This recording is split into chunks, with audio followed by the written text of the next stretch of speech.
नमस्कार मेरे बहुत बहुत प्यारे मित्रों। हम लोग अनुच्छेदों की श्रृंखला में जो चर्चा कर रहे थे, हम लोग आर्टिकल 1 से लेकर आर्टिकल 119 तक बात कर लिए थे, यानी अनुच्छेद 1 से लेकर अनुच्छेद 119 तक बातें कर लिए थे, जिसमें हम लोग बहुत ही विधिवत और बहुत ही विस्तार और बहुत ही सरल भाषा में चर्चा किए थे। ठीक, आज हम लोग बात करेंगे आर्टिकल 120 यानी अनुच्छेद 120 के बारे में चर्चा करेंगे। क्या है इसमें, कैसी बातें हैं, कैसा प्रोविज़न है, और इसको हम लोग सरल भाषा में समझेंगे। तो मित्रों, बिना देर किए हुए हम लोग बात करते हैं आर्टिकल 120 यानी अनुच्छेद 120 के बारे में। क्या कहा गया है इसमें? अनुच्छेद 120 में कहा गया है कि संसद में प्रयोग की जाने वाली भाषा के बारे में बात की गई है। संसद कौन होता है? ये सभी लोग जानते हैं। किसका होता है? संघ की विधायिका होता है। संघ की विधायिका होती है। ठीक, जो संघ सूची पर क्या करती है? कानून का निर्माण करती है। ठीक, अब ये जो संघ सूची है कैसा होता है? ये राष्ट्रीय महत्व का होता है, राष्ट्रीय महत्व। ठीक, जैसे रक्षा हो गया, डाक हो गया, सेना का भर्ती हो गया। ठीक, ये सारे क्या हो जाते हैं? राष्ट्रीय महत्व के होते हैं। तो हमने क्या समझा है अभी कि संसद में प्रयोग की जाने वाली भाषा, सबसे पहले हम लोग समझेंगे संसद क्या है। संसद क्या है? संघ की विधायिका है जो संघ सूची पर कानून बनाती है, और ये संघ सूची होती कैसी है? राष्ट्रीय महत्व की होती है। ठीक, अब हम लोग बात करते हैं कि कैसी भाषा का इस्तेमाल किया जा रहा है। थोड़ा देखते हैं। भाग 17 में किसी बात के होते हुए भी किंतु अनुच्छेद 348 के उपबंधों के अधीन रहते हुए संसद में कार्य हिंदी या अंग्रेजी में किया जाएगा। ठीक, हम लोग आगे जब पढ़ेंगे आर्टिकल 348 यानी 348 में ये बातें कही गई हैं कि जो संसद का कार्य है वो या तो अंग्रेजी में होगा। ठीक, किस में होगा? या तो अंग्रेजी में और या फिर हिंदी में होगा। ठीक, या तो इंग्लिश में होगा या तो हिंदी में होगा। परंतु शब्द आगे, परंतु का तात्पर्य होता है कि कोई न कोई शर्त लाएगा। क्या लाएगा? ये शर्त लाएगा। परंतु यथास्थिति राज्यसभा का सभापति या लोकसभा का अध्यक्ष अथवा उस रूप में कार्य करने वाला व्यक्ति, इसका क्या तात्पर्य हुआ? यानी कि अगर राज्यसभा का सभापति है, किसका? राज्यसभा का सभापति, और लोकसभा का अध्यक्ष यानी लोकसभा का अध्यक्ष, और कौन? लोकसभा का अध्यक्ष, लोकसभा का अध्यक्ष है, और राज्यसभा का सभापति।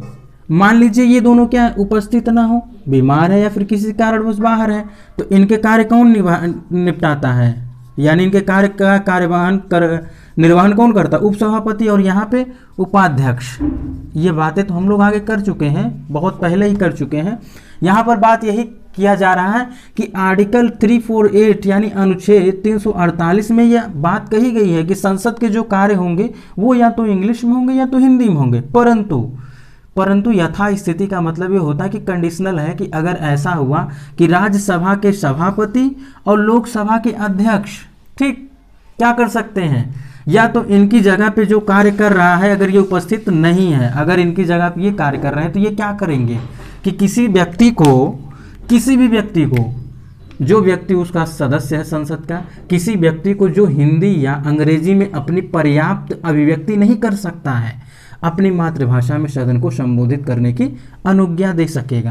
क्या तात्पर्य हुआ? यानी मान लीजिए ये दोनों हैं, दोनों सदन के अध्यक्ष हैं। ठीक, दोनों सदन के क्या है? पीठासीन अधिकारी हैं। अब कोई संसद का सदस्य ऐसा आ गया जो चुन लिया गया, वो क्या हो गया? वो पढ़ा लिखा नहीं है, वो कोई भाषा नहीं जानता है, वो अपने यहाँ की रीजनल भाषा जानता है। रीजनल का मतलब क्या हो गया? एक लोकल लेवल पे जो बोली जाने वाली भाषा होती है, जो बोली होती है, उसी को बोलते हैं, क्या बोलते हैं उसको रीजनल भाषा बोलते हैं, क्षेत्रीय बोली कहते हैं। क्षेत्रीय बोली क्या हो जाएगी तब इसमें? क्षेत्रीय बोली से तात्पर्य ये हो जाएगा वो अपनी भाषा में चाहे जो हो सके अपनी बातों को अभिव्यक्त कर सकता है। यहाँ पर बात इसी को ध्यान देना है कि अगर कोई संसद का सदस्य है, कोई संसद सदस्य है ऐसा जो अपनी भाषा को, अपनी बात को, अपनी जो बातें उसे रखनी है संसद के समक्ष, अगर वो हिंदी या इंग्लिश में पर्याप्त रूप में नहीं रख पाता है, तो उसे लोकसभा का अध्यक्ष यानी लोकसभा में अगर वो है या फिर राज्यसभा में अगर वो व्यक्ति है, अगर उसका सदस्य है, तो उसके जो पीठासीन अधिकारी होंगे उनको ये आज्ञा दे सकेंगे कि आप अपनी भाषा में अपनी बातों को क्या करिए, रख सकते सकते हैं। तो ये हो गया आर्टिकल 120 में हम लोग खंड पहले पे बात कर लिए। अब खंड 2 दूसरे बात करते हैं। क्या बात है कि जब तक संसद विधि द्वारा अन्यथा उपबंध न करे तब तक इस संविधान के प्रारंभ के 15 वर्ष की अवधि की समाप्ति के पश्चात यह अनुच्छेद ऐसे ही प्रभावी हो गया मानो अंग्रेजी में शब्दों का उसमें से लोप कर दिया गया हो। इसका क्या तात्पर्य हुआ, यानी जब संविधान लागू हुआ था 26 जनवरी 1950 को जब हमारा संविधान लागू हुआ था, ठीक, जब 26 जनवरी 1950 को जब लागू हुआ तो शुरू के 15 वर्ष यानी 15 वर्ष का क्या तात्पर्य हो जाएगा, यानी कि इसमें 15 प्लस करेंगे यानी 1965 तक क्या था ये लागू था।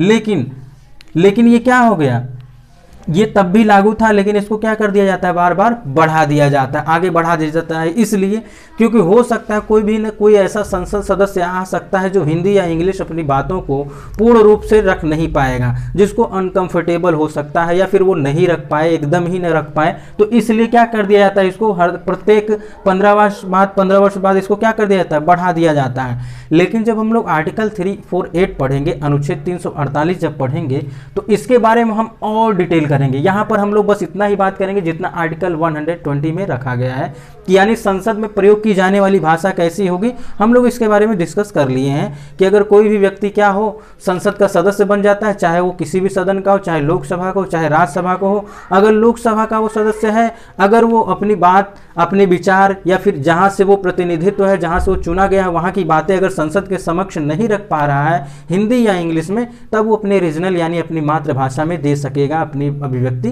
कर सकेगा। तो मित्रों आज के लिए बस इतना ही। मैंने जो है कोशिश किया आपको आसान भाषा में समझाने की, देख लीजिए कितने कठिन शब्दों का इस्तेमाल किया गया है। ठीक, तो आज के लिए बस इतना ही। हम लोग आगे बात करेंगे आर्टिकल 121। ठीक, हम लोग एक भी अनुच्छेद छोड़ेंगे नहीं, सारे अनुच्छेदों के बारे में चर्चा करेंगे और डिटेल चर्चा करेंगे और बड़े ही मज़ेदार तरीके से। अब कोई भी सदस्य आ जाएगा और उसको ऐसी समस्या होगी तो उसके लिए भी क्या है, ये प्रावधान है। ठीक, तो मित्रों मिलते हैं हम लोग नेक्स्ट वीडियो में, तब तक के लिए नमस्कार।